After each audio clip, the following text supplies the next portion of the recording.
নমস্কার, আমি ভাস্বতী। আপনি দেখছেন আপডেট বাংলা ইউটিউব চ্যানেল। রইল আজকে সব থেকে বড় 10টি প্রধান খবর, দেখে নিন এক নজরে আজকের হেডলাইন্সগুলি। দোতলা থেকে হঠাৎ বিকট আওয়াজ, গুজরাটে মৃত্যু বাংলার যুবকের। পথ ভাবে আমি দেব, রথ ভাবে আমি, চড়াম চড়াম শব্দের শতাব্দীর পাঁচন, পাশাপাশি বসে শুনলেন কেষ্ট কাজল। তুইতুকারির পর এবার বাপ বাপান্ত, সুকান্ত শ্রীরামপুর থেকে ফিরে যেতেই কল্যাণের নতুন চ্যালেঞ্জ। ইডেনে বাংলাকে রঞ্জি ম্যাচ জেতালেন স্বামী, মুগ্ধ সৌরভ বললেন দেশের সেরা দল একজন। ধর্ষণ কাণ্ডের জেরে মহিলাদের অস্ত্র নিয়ে বেরোনোর পরামর্শ বিজেপি নেত্রী চন্দনা এবং কাউন্সিলর সজলের। বিজেপি সাংসদের কনভয়ে হামলার জেরে গর্জে উঠলেন শুভেন্দু। বাড়ি বাড়ি ঘুরে সাংগঠনিক সমীক্ষা হবে, এসআইআর নিয়ে নয়া হুঁশিয়ারি পার্থর। বিহারে ভোটের মুখে জোর ধাক্কা ইন্ডিয়ার, জোট ভেঙে 6 আসনে প্রার্থী দিল ঝাড়খণ্ড মুক্তি মোর্চা। এবার ভোটে জেতাতে না পারলে আর টিকিট নয় কাউন্সিলরদের, বললেন অরূপ। প্রধানমন্ত্রীকে চিঠি, গোর্খা আলোচনায় আপত্তি মমতার।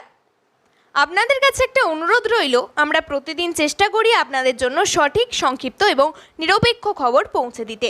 আমাদের এই ছোট্ট চেষ্টাকে যদি আপনাদের ভালো লাগে তাহলে দয়া করে একটা লাইক দিয়ে পাশে থাকার বার্তা দিন। আপনাদের একটা লাইকই আমাদের আগামী দিনের অনুপ্রেরণা। এবার আসছে বিস্তারিত খবরে। গুজরাটে গিয়েছিলেন কাজে, 2 টাকা রোজগারের আশায় সেখানে গিয়েছিলেন তিনি। তবে ঘটে গেল বড় বিপদ, রইল না প্রাণ। জানা গিয়েছে ভিন রাজ্যে কাজে গিয়ে সেখানকার ছাদ থেকে পড়ে মৃত্যু হয় নদিয়ার এক শ্রমিকের। ঘটনার খবর প্রকাশ্যে আসতেই শোকের ছায়া পরিবারে। জানা গিয়েছে গত 2 মাস আগে কাজের উদ্দেশ্যে এ রাজ্য থেকে গুজরাটে পাড়ি দিয়েছিলেন নদিয়ার হরিণঘাটা থানার অন্তর্গত মোল্লাবেলিয়া গ্রাম পঞ্চায়েতের অধীনস্থ কুরুমবেড়িয়ার এক শ্রমিক। পরিবার সূত্রে খবর, তার নাম মশিয়ার বিশ্বাস, বয়স 31, পেশায় রাজমিস্ত্রি ছিলেন তিনি। গুজরাটের একটি বহুতলে নির্মীয়মান শ্রমিকের কাজ করছিল। জানা গিয়েছে গত 16 তারিখ চলছিল দোতলার কাজ। সেই সময় ছাদ থেকে নিচেই পড়ে তার মৃত্যু হয় বলেও খবর। ঘটনাটি ঘটার পরে বৃহস্পতিবার ফোন মারফত হরিণঘাটার বাড়িতে খবর আসে পরিবারের কাছে। এরপর 18 তারিখ শনিবার সন্ধ্যায় তার মৃতদেহ এসে পৌঁছায় বাড়িতে মৃতদেহ পৌঁছাতেই কান্নায় ভেঙে পড়েছে পরিবারের সদস্যরা। গোটা এলাকায় নেমেছে শোকের ছায়া। একমাত্র রোজকেরেকে হারিয়ে শোকের ছায়া পুরো পরিবারে। তারা বুঝতে পারছেন না কি করবেন। মঞ্জুর আলী বিশ্বাস, মৃতের ছেলে, বলেন ছেলে গুজরাটে থাকতো, শুনছি বিল্ডিং থেকে পড়ে গিয়ে মারা গিয়েছে। ফোনে কথা হতো, আমরা ফোনে জানতে পারি গত পরশু রাতে কাজ করতে গিয়ে পড়ে যায়। বাড়িতে ওর মা আছে, কি করব বলুন তো। একমাত্র রোজকেরে ছেলে এইভাবে চলে যাবে ভাবতে পারিনি। দ্বন্দ্ব, টানাপোড়েন, চাপানুত্তর, বিতর্ক সবই রয়েছে নিজের জায়গায়। উপরতলা থেকে বারবার এসেছে একযোগে চলার বার্তা, কিন্তু সংঘাতের রেশ যেন কেটেও কাটেনি। রাজনৈতিক মহলে কান পাতলে শোনা যায় প্রায়ই চেনা সংঘাত নিয়ে ফিসফাস। কিন্তু এর মধ্যে এবার একই মঞ্চে দেখা গেল অনুব্রত মণ্ডল এবং কাজল শেখকে। আর 5টা ব্লকের মতো দলের নির্দেশে মুরারাই 1 নম্বর ব্লকের এদিন বিজয়া সম্মেলনীর অনুষ্ঠান ছিল। আর সেখানেই দেখা গেল বীরভূমের 2 তারকাকে, দেখা গেল বীরভূমের সাংসদ শতাব্দী রায়কে। তিনি আবার কারোর নাম না করে বললেন, দল ছাড়া আপনাদের কোনো দাম নেই, হিরো থাকতে চাইলে দলের সঙ্গে থাকুন। শতাব্দী রায় ছাড়াও জেলার অন্যান্য নেতাদের এদিন দেখা যায়। তবে পাশাপাশি বসেছিলেন অনুব্রত এবং কাজল, তা নিয়েই যত চর্চা। তবে সবকিছুর মাঝে কারোর নাম না করে তাৎপর্যপূর্ণ মন্তব্য করতে দেখা যায় শতাব্দী রায়কে। রীতিমতো সুর চড়িয়ে বলেন, আপনাদের কাছে মানুষ আসে কারণ আপনারা তৃণমূল করেন, দল না থাকলে আপনাদের কোনো দাম নেই। যদি কেউ হিরো থাকতে চান তাহলে দলের সঙ্গে থাকুন। কেউ বলবেন এই সাংসদকে হারিয়ে দে, কেউ বলবেন বিধায়ককে হারিয়ে দে। এর মাধ্যমে আসলে প্রমাণ হবে আপনি বেঈমান। আমরা আমাদের মধ্যে লড়লে দলের ক্ষতি হয়ে যাবে, সেই সুযোগ আমরা দেব না। তারপর তাৎপর্যপূর্ণভাবে বলে উঠলেন, পথ ভাবে আমি দেব, রথ ভাবে আমি, মূর্তি ভাবে আমি দেব, হাসে অন্তর্যামী। এরই মধ্যে একযোগে চলার বার্তা দিয়ে অনুব্রত মণ্ডল বললেন, 26-এর ভোটে মমতা বন্দ্যোপাধ্যায়ের ভোট, 5 বছরে একবার মমতার ভোট আসে, তাই এই ভোটে বিপুল ভোটে জিততে হবে। কোনো ভুল বোঝাবুঝি নেই, আমরা সবাই একসঙ্গে চলবো। অন্যদিকে কাজলও করলেন মমতা বন্দনা। সঙ্গে তিনি একযোগে চলার বার্তা দিয়ে বললেন, 2011 সাল থেকে মাত্র কয়েক বছরের ব্যবধানে এমন পরিবর্তন ঘটিয়েছেন যে মানুষের মনের মণিকোঠায় পৌঁছে গিয়েছেন। 26-এর নির্বাচনে আমরা সবাই কাঁধে কাঁধ মিলিয়ে, পায়ে পা মিলিয়ে লড়ব, বিরোধীদের বীরভূম জেলা থেকে উৎখাত করব। ভোট যে এসে গিয়েছে তা বোঝাই যাচ্ছে, কারণ নেতাদের শুরু হয়ে গিয়েছে কুকথার ঝর্ণা। আক্রমণ, পাল্টা আক্রমণ। 1 ইঞ্চি কেউ কাউকে জমি ছাড়বে না। কথা হচ্ছে সাংসদ কল্যাণ বন্দ্যোপাধ্যায় এবং সাংসদ তথা কেন্দ্রীয় প্রতিমন্ত্রী সুকান্ত মজুমদারকে নিয়ে। শনিবার দুপুরে সুকান্ত শ্রীরামপুরের মাটিতে দাঁড়িয়ে যখন বলেছিলেন, কল্যাণদা যদি খেলতে ডাকে তাহলে আমি কর্মীদের বলে দিচ্ছি ভালো করে খেলুন।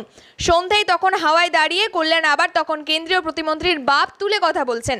এর আগে সুকান্তকে তুই তুকারি করে কথা বলেছেন কল্যাণ, আর এবার একদম বাপ তুলে হুমকি।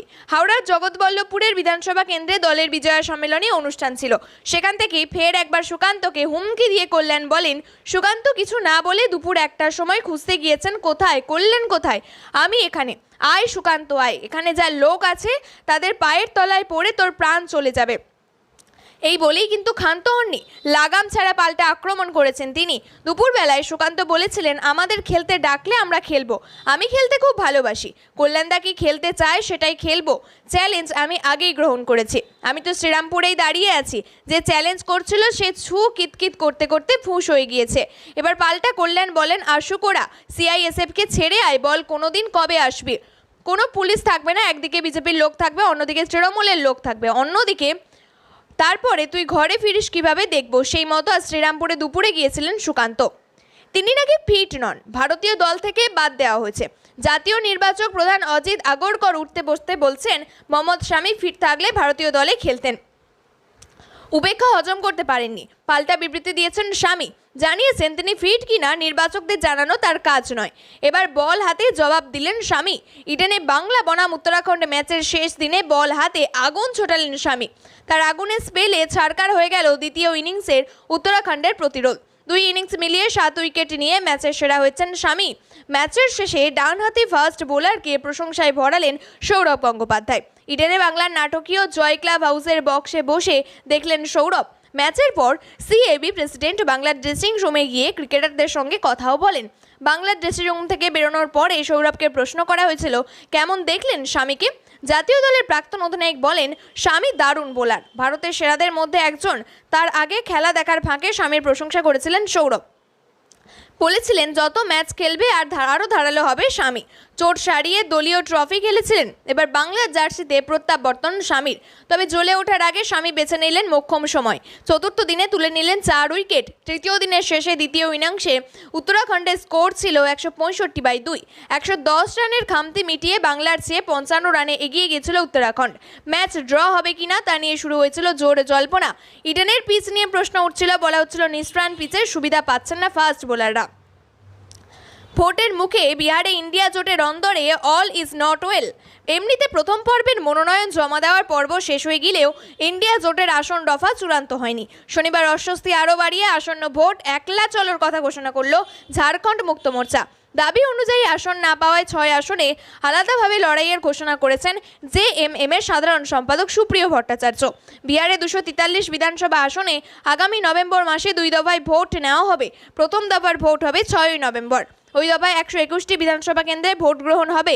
10 থেকে 17 অক্টোবর পর্যন্ত মনোনয়ন জমা দেওয়ার পর 18 অক্টোবর তা পরীক্ষা করে নেওয়া হবে। প্রথম দফার ভোটের প্রার্থীরা নাম প্রত্যাহার করতে পারবেন 20 অক্টোবর পর্যন্ত।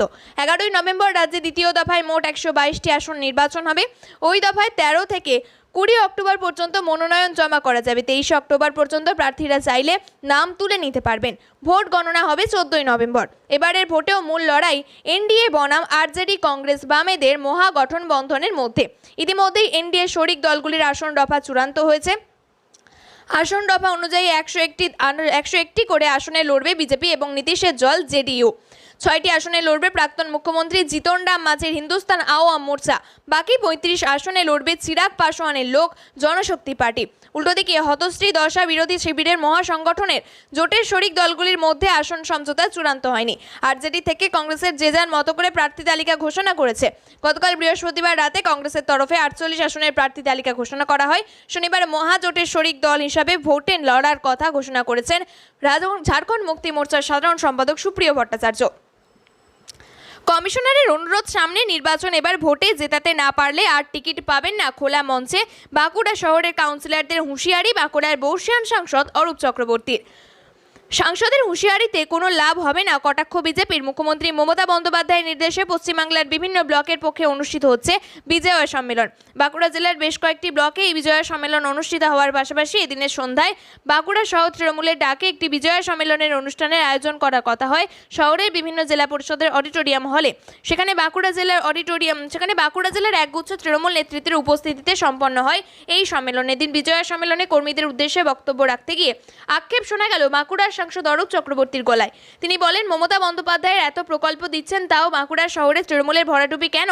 প্রসঙ্গত, গত লোকসভা নির্বাচনে বাঁকুড়া লোকসভা কেন্দ্র থেকে তৃণমূলের প্রার্থী অরূপ চক্রবর্তীও জয়ী হলেও বাঁকুড়া শহরের ভরাডুবি হয়েছিল তৃণমূল প্রার্থীর। এর কারণ ব্যাখ্যা করতে গিয়ে অনেক রাজনৈতিক বিতর্কের সৃষ্টি হয়েছে ইতিমধ্যেই। তবে এদিন বাঁকুড়ার বর্ষিয়ান সাংসদ অরূপের গলায় তিনি বলেন, কমিশনারদের অনুরোধ, সামনে বিধানসভা নির্বাচন, এবার জেতাতে না পারলে আর টিকিট পাবেন না। পরে সংবাদ মাধ্যমের মুখোমুখি হয়ে একই বক্তব্যে অনড় থাকেন সাংসদ।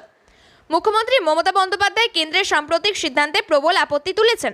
দার্জিলিং পাহাড়, তরাই ও ডুয়ার্স অঞ্চলের গোর্খা সম্পর্কিত সমস্যা নিয়ে আলোচনার জন্য কেন্দ্রের একজন অবসরপ্রাপ্ত আইপিএস অফিসারকে ইন্টারলোকিউটর হিসাবে নিয়োগ করেছেন। তা নিয়ে চরম ক্ষোভ প্রকাশ করেছেন মুখ্যমন্ত্রী মমতা বন্দ্যোপাধ্যায়। প্রধানমন্ত্রী নরেন্দ্র মোদীকে পাঠানো একটি চিঠিতে বলেন, আমি বিস্মিত এবং ব্যথিত যে রাজ্য সরকারের সঙ্গে কোনো রকম পরামর্শ না করে কেন্দ্র গোর্খা ইস্যুতে একজন ইন্টারলোকিউটর নিয়োগ করেছেন। এই সিদ্ধান্ত সম্পূর্ণ একতরফা এবং পশ্চিমবঙ্গের সাংবিধানিক অবস্থানকে অসম্মান জানায়। মুখ্যমন্ত্রী আরও লিখেছেন, এই ধরনের পদক্ষেপ দেশের ফেডারেল কাঠামো এবং সহযোগিতামূলক প্রশাসনিক নীতির পরিপন্থী। কেন্দ্র যদি সত্যিই পাহাড়ের উন্নয়ন ও শান্তি চায়, তবে রাজ্য সরকারের সঙ্গে আলোচনা করেই এগোনো উচিত। কেন্দ্র সম্প্রতি অবসরপ্রাপ্ত আইপিএস অফিসার পঙ্কজ কুমার সিংকে গোর্খা সংলাপের ইন্টারলোকিউটর হিসাবে নিয়োগ করেছেন। এই পদক্ষেপ নতুন করে রাজনৈতিক বিতর্ক সৃষ্টি হয়েছে। মমতা বন্দ্যোপাধ্যায়ের বক্তব্য অনুযায়ী রাজ্য সরকার দীর্ঘদিন ধরেই পাহাড়ে শান্তি বজায় রাখতে গিয়ে স্থানীয় নেতৃত্ব এবং জনগণের সঙ্গে সরাসরি সংলাপ চালিয়ে আসছে। সেই প্রেক্ষাপটে কেন্দ্রের এই হস্তক্ষেপ প্রশাসনিক ভারসাম্য নষ্ট করতে পারে বলে আশঙ্কা প্রকাশ করেছেন তিনি। অন্যদিকে পাহাড়ের শান্তি ফিরিয়ে আনতে রাজ্য সরকার কঠোর পরিশ্রম করছে। কেন্দ্রের একতরফা সিদ্ধান্ত সেই প্রচেষ্টাকে প্রশ্নের মুখে ফেলে দেবে। রাজনৈতিক পর্যবেক্ষকদের মতে মমতা বন্দ্যোপাধ্যায় এই চিঠি শুধু প্রশাসনিক বিষয় নয়, বরং একটি রাজনৈতিক বার্তা বহন করে। মুখ্যমন্ত্রী তার চিঠিতে নরেন্দ্র মোদীকে অনুরোধ করেছেন তিনি যেন অবিলম্বে এই নিয়োগের সিদ্ধান্ত প্রত্যাহার করেন এবং রাজ্যের বিভিন্ন সঙ্গে আলোচনার মাধ্যমে পরবর্তী পদক্ষেপ নির্ধারণ করেন। চিঠিতে মমতার আরও উল্লেখ রয়েছে, সংবিধানের মর্মবাণী হল সহযোগিতামূলক প্রশাসন। রাজ্যগুলির মতামত অগ্রাহ্য করে কোনো সিদ্ধান্ত নিলে তা গণতন্ত্রের পরিপন্থী।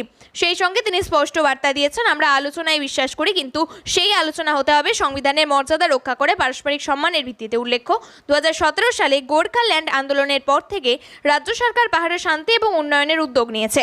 এখন নতুন করে কেন্দ্রের এই পদক্ষেপে সেই ভারসাম্য নষ্ট করবে কিনা তা নিয়ে প্রশ্ন উঠছে বিভিন্ন মহলে। প্রিয় দর্শক, নিয়মিত সঠিক খবরগুলি সঠিক টাইমে পেতে সাবস্ক্রাইব করুন আপডেট বাংলা চ্যানেলটিকে। ধন্যবাদ।